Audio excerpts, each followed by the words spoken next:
बहू, यह भड़कीले लाल रंग की साड़ी दी है तुम्हारी माँ ने उपहार में।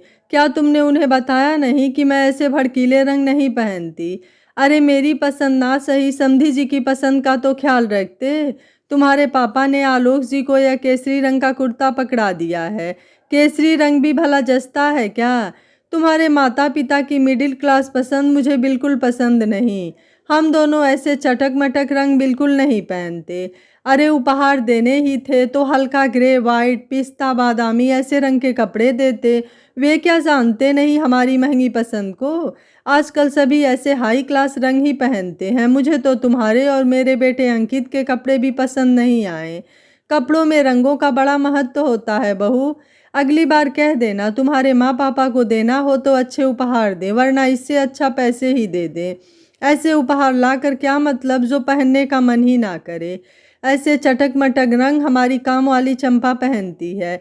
सोच रही हूँ यह गिफ्ट उसे ही पकड़ा दूँ, कम से कम वो ही खुश हो जाए।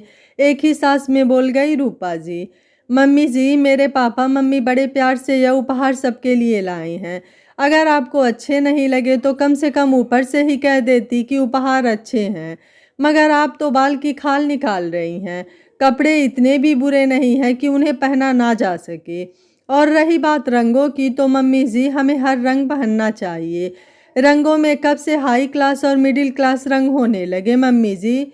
मेरी मम्मी ने जब मुझे पूछा था कि बेटा तेरी सास के लिए कौन से रंग की साड़ी खरीद दूं, तो मैंने ही उनसे कहा था कि मम्मी जी के पास लाल रंग की साड़ी नहीं है तो आप उन्हें लाल रंग की साड़ी उपहार में देना।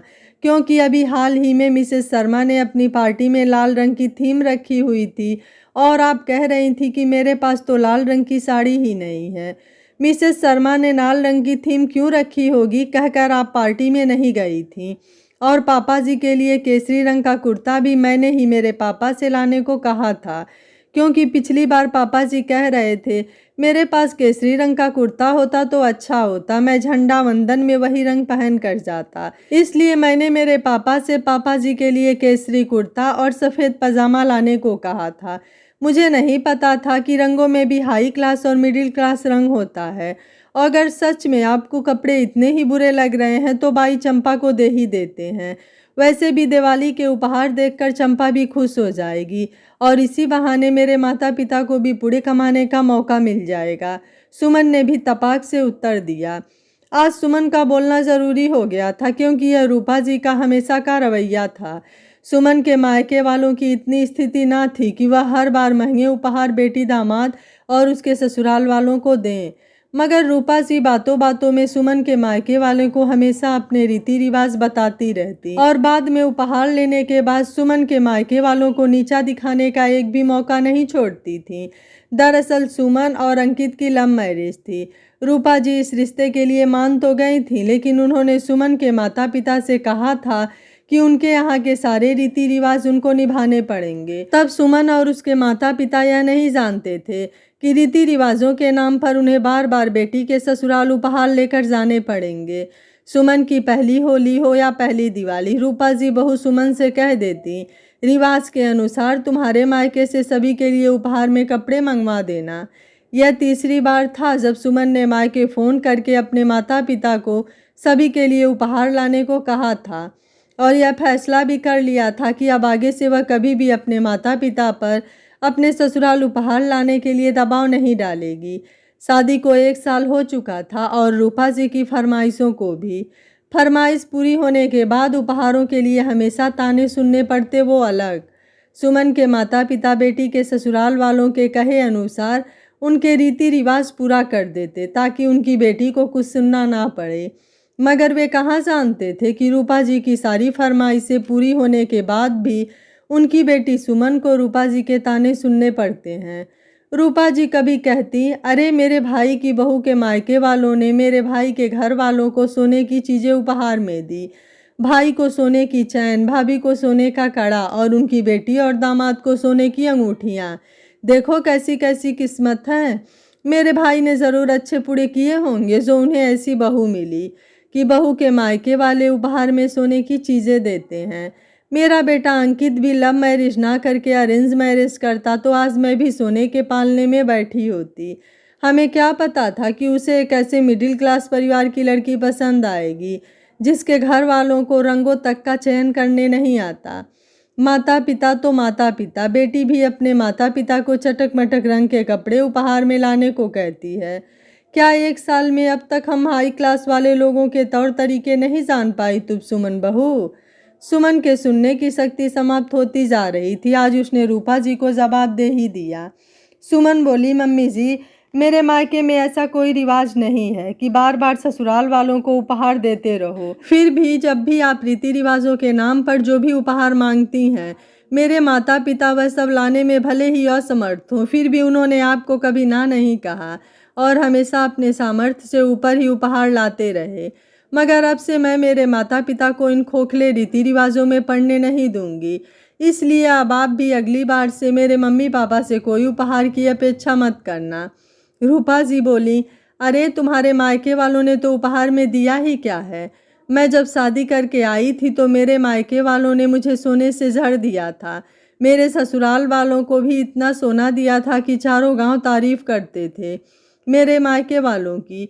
उस पर भी मेरी सास को चैन नहीं था। उन्होंने पहली होली, पहली दिवाली, सभी त्योहारों पर मेरे मायके वालों से सोना लाने की ही फरमाइश की थी और मेरे मायके वालों को पूरी करनी भी पड़ी थी। फरमाइश पूरी ना करते तो बेचारे क्या करते? आखिर थे हम लड़की वाले, तो लड़की वालों को तो झुकना ही पड़ता है ना। यह बात नहीं जानती क्या तुम सुमन बहू? एक लड़की के माता पिता को उसके ससुराल वालों के सामने झुकना ही चाहिए, वरना उनकी बेटी को कौन घास डालेगा ससुराल में। सुमन बोली, माँ, तब की बात और थी और अब की बात और थी। अब ज़माना काफ़ी बदल गया है। यह लेन देन पहले के ज़माने में होता होगा। अब ससुराल वाले ऐसी फरमाइशें नहीं करते। वे जानते हैं उनका बेटा पढ़ा लिखा है, दहेज लेना अच्छी बात नहीं है। अब काफ़ी लोगों की मानसिकता सुधर गई है। पहले के ज़माने के लोगों की मानसिकता लालची होती थी। लालची प्रवृत्ति होने के कारण ससुराल में कितना भी पैसा क्यों ना हो, लड़की के माँ बाप को झुकाया जाता था और ऐसी ऐसी फरमाइश की जाती थी जिसे लड़की वाले पूरा करते थे। मगर अब लोग समझ चुके हैं।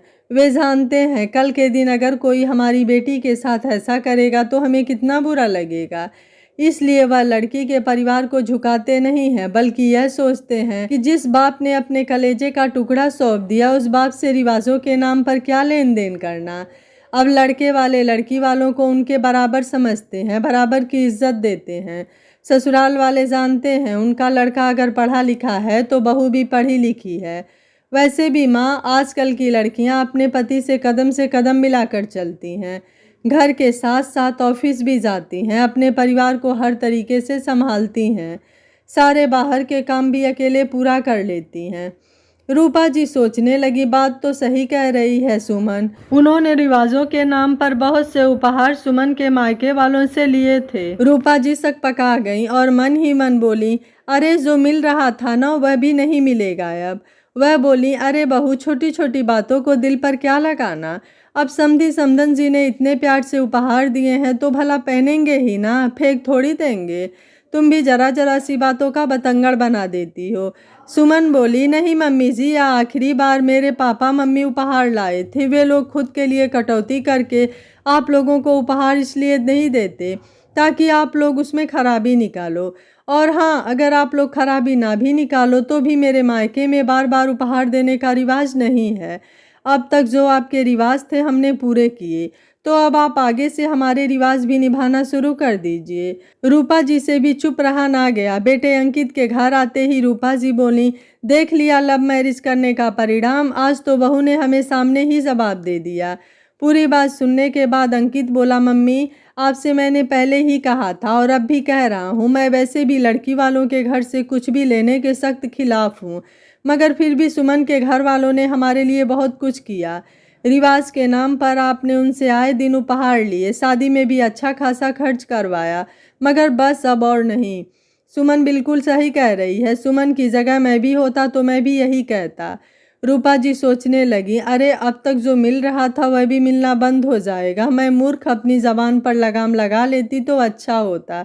रूपा जी ऐसा इसलिए सोच रही थी क्योंकि लालची लोग कभी नहीं सुधरते हैं। सुमन का रूपा जी को जवाब देना आपको कैसा लगा, आप मुझे अपनी राय कमेंट बॉक्स में ज़रूर दीजिएगा। आशा है यह कहानी आपको ज़रूर पसंद आई होगी। वीडियो पसंद आया है तो वीडियो को लाइक शेयर एंड चैनल को सब्सक्राइब कर लीजिएगा। Thank you for watching.